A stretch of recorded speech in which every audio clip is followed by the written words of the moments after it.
This is the only lens you need when you start your career in either videography or photography. Let's talk about it.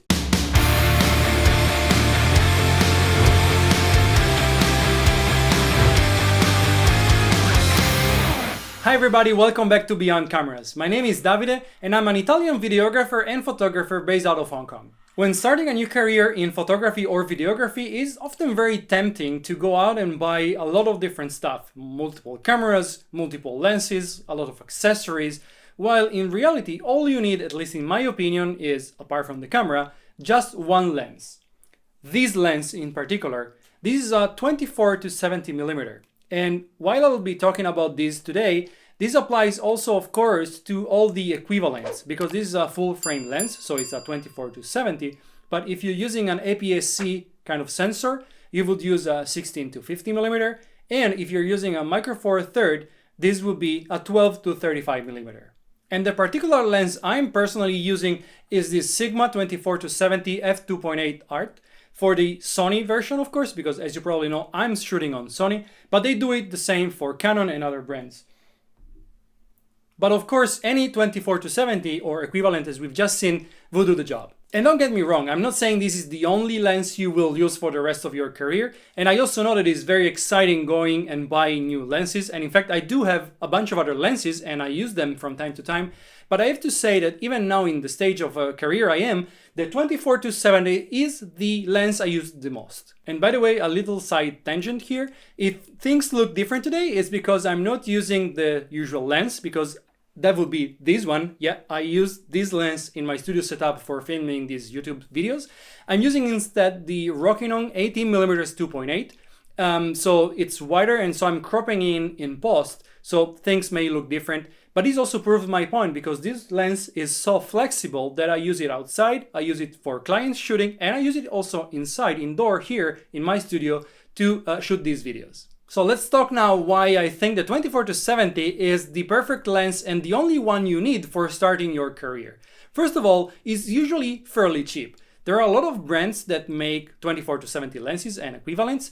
So there's a lot of competition there, and it's one of the most used lenses anyway. And this is important because when you start your career, first of all, you don't want to spend a lot of money, especially because you don't know what camera brand you will end up using for the longest time, or what kind of photography and videography style you will adopt. So when you start, you may not use the same thing that you will use after in your career when your career progresses. So again, you don't want to spend a lot of money straight away to just realize after that maybe that's not the lenses you needed, or maybe you prefer another kind of shooting, or maybe you just don't like any more photography or videography. That can happen, and actually happen quite often. And aside from the cost, when you start, as I mentioned, you may not know what kind of photography or videography style you will end up doing the most. So don't buy many different lenses that then you may end up not using, but instead get something like the 24 to 70 that is very flexible, as I mentioned before, and so will give you a lot of opportunities, at least to learn, to understand how you like to shoot. Maybe you like to shoot wider, maybe you like to shoot with long lenses. Now, the 24 to 70 is not that long, but as you can see in this photo over here, which I took in the Noah's Ark Park in the Park Island here in Hong Kong, and we have this bridge, which actually looks much closer than it is in reality. Even though this was at 70 millimeters, so the lens was completely zoomed out and is not a very long focal length, you can see that there's quite a bit of compression, and as I mentioned, the bridge looks much closer than it was in reality. So compression, if you shoot in a certain way, it's not a problem. Of course, it doesn't have the same compression of a 400 millimeters or a 600 millimeters, obviously, but it's good enough for this kind of shooting, I guess. And this brings me to the most important point for me, which I mentioned already before, and is this lens is very flexible. And what I mean by this is better explained with some of the videos and photos I've taken. A couple of weeks ago, I had to do a shooting for a client for their marketing campaign, and it was quite far from my place, so I didn't want to bring a lot of gear. So what I ended up doing is bringing just this very lens, just the 24-70 f2.8.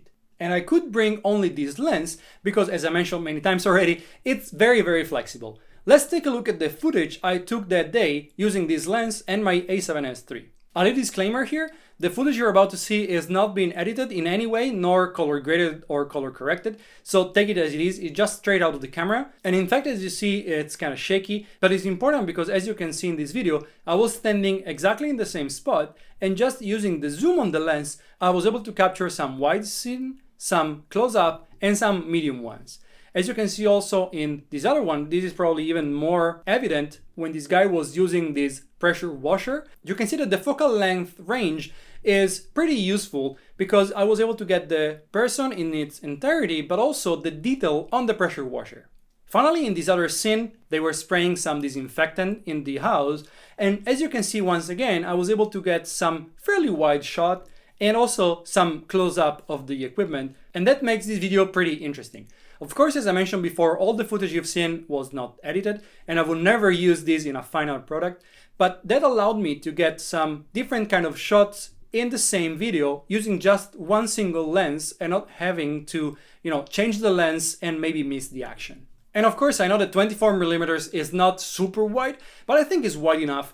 And also 17mm, as I said before, is not a very telephoto lens, but in general, it's good enough for some close-ups. Let's take a look at some photos I've taken with this very lens, and let's discuss the results. So the first shot I want to show you is this view of the Annapurna range from the Himalaya in Nepal with a piece of the Pokhara lake on the bottom. So could I have used a wider lens? Maybe a 16mm or 18mm, I probably could have, but I think the result here is pretty nice anyway, and it gives you a good composition or a good balance between the mountains, the hills, and the lake. And this, of course, was shot at 24mm. Same focal length I used for this second shot. This is my hometown, Trieste, in Italy, and it's the waterfront of the city taken from this pier. I probably could have used a little wider lens, but you also have to consider that with a wider lens, you probably would have more distortion, and I wanted to avoid that. So I think this lens worked pretty well for that occasion. So let's move now to some medium shots. The first one here is, again, the Pokhara Lake in Nepal, and I've seen those boats, and I really wanted to take a photo of them. Now, I was not very close to the boats, but of course I was not super far. So what I did is zooming about, I think, 50mm, and getting this shot, which once again I think is pretty nice. Same is for this other shot over here. This is my girlfriend's cousin wedding in Pattaya in Thailand.